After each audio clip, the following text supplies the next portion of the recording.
So first one is artificial intelligence specialist or a machine learning specialist. Who are they? Now, everything, all 8 professional occupations you see we will address comes from 3 things: Business Insider Journal, pay scale, salary analysis, and then the Upwork.com. It's $1 billion portal where there are remote jobs available based on the demand supply. So who's the artificial intelligence specialist? Somebody who knows how to code on machine language. Somebody knows how to create machine learning algorithms and softwares. In short, somebody who knows how to create automation. So if you're somebody who likes automating things, but maybe right now you're missing gap, you don't know development space, the 3 or 6 months quick continuing education certification, you can fine tune yourself into it. If you have been a coder, which is obsolete technology, this is something very right to get yourself started. Job scale starts from $160,000 and this goes all the way up to $300,000, $400,000 in 3 to 5 years time scale.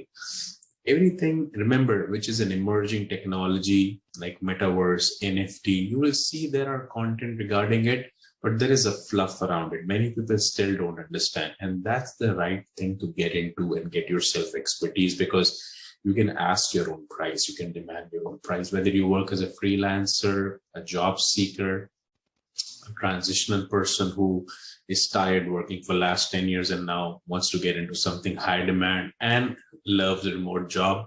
This is something you should explore. So second one is data scientist. This was first till 2021, but this year this has gone second, replaced by machine learning specialist.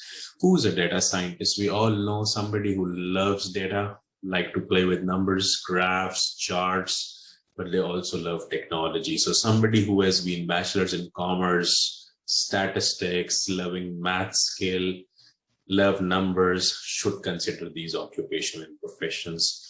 There are different programming languages you use. One is Python, you would have heard about. Then there are tools like Tableau, and all these are automated tools. Then there is a Google Hadoop, HADOOP. That's also they're promoting a lot, and it's open source. So there will be a lot of data science developers required. Then there is a SAP side of data science, which is called SAP HANA. And then there is IBM Watson, which is slightly on the higher scale. Again, whichever platform you choose, you do data science management and you program tools and solve business problems and uncover solutions to real life situations. This could be with respect to solving a problem for Best Buy, Walmart, automotive industry, or kids education. Anywhere these days, they don't rely on just information, but on data to take decisions. This is where you can play a role. And any of these 8 things which I'm talking about does not need 8-year degree or 4-year degree. All they need is a 3-6 month good course and a grip over it. Because see, emerging technologies are ones where you can enter faster. And it's not an alternate to traditional education. Good to have a 4-year degree and then a master's degree, and then complementing this with continuing education certification. But if you had some issues with your previous educational background, did not got opportunity, belong to a third world country, you can always enter with certification, but you have to sell yourself better, right? Expertise plays the role. Whereas if you have gone through a traditional route, have a bachelor's, master's, and then certification on top, it's always a cherry on top, right? So the third one is robotic engineer. Now there is a small difference between robotic engineer and a machine learning scientist. And the difference is machine learning or artificial intelligence specialist programs the brain of the robot, while robotic engineer works with programming the hardware, the body of the robot, right? So let's say how the limb will move, how the neck will move, how the torso, the limbs, hand movement, how robot will dance. God is kind of created words for educational robots, so I have gone through that, although I don't have any background in robotics, but I've hired those top tier robotic engineers to create that function, just like Elon Musk through first principle develop automated cars. So robotic engineer is someone who can be a mechanical engineer, civil engineer, loves molding, loves working with 3D printers and modelings. And then you learn engineering skills to program and develop these softwares and machine learning hardwares. So this is more to do with physical function. You have seen these days robotic burger flippers and burger flipping arm limbs are very popular. So let's say anything which can reduce the redundancy or anything which can reduce the mechanical function or manual labor staff. Like these days, automated kiosks replace bankers, the tellers or customer service officers. So these ways, if you are today in 2022 in something which is manual labor, trust me, in 2 years, 3 years time, you will be replaced. Your job is not secure. So try to move towards something which involves your brain or a neural network. You have to rely on an occupation or a business today, which enables you to think. Otherwise, you'll be replaced by a machine learning scientist product or a robotic product. Okay, I'm not making you afraid, but I'm just trying to help you prepare in advance. Fourth one is for people, developers community who loves development, whether it was days in Fox Pro, Visual Basic, to these days Metaverse, Web 1.0, Web 2, and Web 3.0 coming now. Developers will always stay. But what people like these days, especially cutting costs after recession, is people knowing multiple skills. So people who are full stack developers know also how to code on web, and they also know how to code on mobile. And then they will be also knowing how to code on Web 3.0, which is Metaverse market booming now. These are people who knows both how to code on the front end side, how to code on the back end side. So let's say if you are a developer who knows back end, time to learn front end skills. If you are a front end guy, UI, UX, time to learn back end skills. So this is how you are called as full stack engineers, and they take edge overs single-handed developers. And then you can pick any of the good languages. Developers will always stay, but suggestion is to try to stay in the emerging development technologies, and you can Google yourself up what kind of development technologies are in demand. So if you're someone who loves coding, then this is for you. But this is an anomaly, and many people think that coding is the only way to make money. No, this is number 4th actually now, but this will always stay, but technology will evolve. Okay. Number 5 is cloud engineers. So this was something booming in 2018 and 19, but the market is not saturated yet because the market size is huge. And the kind of players in space who use this is Amazon, AWS. We all know about this. Microsoft Azure certifications, Google Cloud Computing, Gmail, Facebook, all these kinds of technologies are built on it. CompTIA TA+. We all have heard from the old days, A+, IT network certifications, Microsoft certifications. They all have been there for the last 5, 10 years, 15 years, but they evolve technology. So cloud computing cert, and then VMware is the last one, which has been an old technology, but they always upgrade. So people who are managers or planners for cloud security management of a company, everything, every data these days is on cloud. All these top tier services, Amazon, Facebook, Google, chats, you use is on cloud, right? So those are the people who manages those functions, creates those functions, and IT support management are cloud engineers. And you can take any of the certification routes, whichever you like. 5, 6, we already discussed. Okay. I hope this is helping you resonate what you like and where you can feel. Everything has money into it, but you need to have passion for it. The 5th one is someone who are talkers, who can talk well, who can present well. They say who can sell ice to Eskimos and comb to a bald person.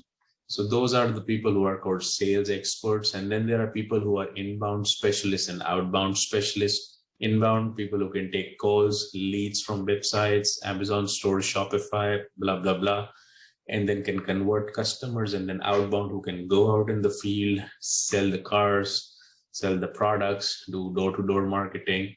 So all these kinds of people will always stay. And there is a big market need if you learn, if you know how to speak bilingual, if you know your English language skills are good, if you're a good accent, Spanish speakers, Hispanics, multilingual speakers, they are always in demand because companies, especially North American, US and Canadian companies, wants to hire people offshore so they can reduce the cost. Philippine, we know, is called the sales world. People there, it's a call center industry. Second is India in line. People have trimmed themselves well with very basic educations, but very good communication, persuasion skills, and now getting grip over English language. They are replacing and getting good pay rates. So if you are remote, this could be something for you if you are a good talker and a good presenter. Okay. Number 6 is cybersecurity specialist. So as we see that hacking and all these kinds of threats are industry to industry is increasing, internal and external threats day by day. All these big organizations who grow in size, grow in sales, they need protections. And they need protection from somebody who can work as an internal employee. It's called cybersecurity specialist, or they need somebody who's an agency, who's a consultant who can serve them, are ethical hackers. They know about hacking, but they try to do it in an ethical way. They try to be on the protection side, policing side. So the demand is increased, especially after NFT and crypto world. Now a lot of cybersecurity specialists are now moving towards that. So see, continuing education is kind of evolving every day. You cannot stop in a race. It's like running in a race. The minute you stop, you look back, something will bypass you. So you need to keep on doing certification upgrades. And some people confuse traditional with skills. Skill certification always plays a role, but when you are in a market, especially job market, if you're a professional, your traditional bachelor's or master's degree plays a role. If you are a freelancer, nobody cares, to be honest. They are based on the work. But freelancing are also of two sorts. One, you are working as a remote worker, then you need to present yourself giving traditional experiences and qualification. But if you are a small gig economy employee, which is like who works on $10, $20, $50 an hour rate, but then they work on small gigs, $200,000, $400,000 jobs, but they do 5, 6, 10, 20 jobs a month and they make the 5, 10 grand, then your educational qualification does not play a role. I hope this demarcation is clear, because I've seen a lot of YouTubers and people who don't have education background. When they try to speak on this subject, they confuse the audience that this is a replacement. It's not a replacement. Recruiter looks into those traditions. So don't don't get mislead that your bachelor's and master's degree are not required. It's very much important if you can do that. But if you cannot afford, let's say you're sitting in Afghanistan, Tajikistan, or third world country, and you have a compromised bachelor's, master's degree, not a problem. Any good certification can help you. Okay, but don't forgo your traditional certification, traditional degrees. Behavioral health technician. This is something new and important. So you would have all heard about common things like Alzheimer's diseases, neuro problems, people day by day getting into stress. About 780,000 people Google the word happiness every month. This is something, then there is a problem, right? So after COVID, even before COVID, life has gone fast. There is a lot of economic problems, a lot of relationship problems, a lot of competitions everywhere. You know, entrepreneurs going broke, professional not getting jobs after good educational qualification, under debt. They get under stress, and that stress is something you don't treat. But these days people have got awareness. They've started going to neurosurgeons. They've started going to psychologists. And the second tier of these high-level psychotherapists or psychologists are called behavioral health technicians. Like there have always been fields called certified nursing assistant, CNA, certified medical assistant, CMAs. Now this is an advanced stage called behavioral health technicians. These are the people who assist these psychologists or neurosurgeons, anything to do with health, cognitive, mental issues. They know how to take care of the technology side, and they know how to take care of these mental issues. They will be very much in demand. Jobs in America starts from $30, $35 an hour, then they go all the way up to $50, $60 an hour. And this is something everywhere it's required. Wherever in the world there is chaos, recession, problems, there are people with medical issues, health issues, and these kinds of technicians will be required. So I hope these 8 walk-through detailed ones helped you. And stay in touch. I'll cover in none of next videos how to get these certification from good reputed universities and colleges at cheaper price. And the purpose is to prepare you, whether you are a professional, an entrepreneur, a student, sitting in any part of the world. Let's mentor you in a way that you change your lives. Either you work as a professional, entrepreneur, or a freelancer. I hope this video helped you. Farid Premani signing out. Take care. Bye.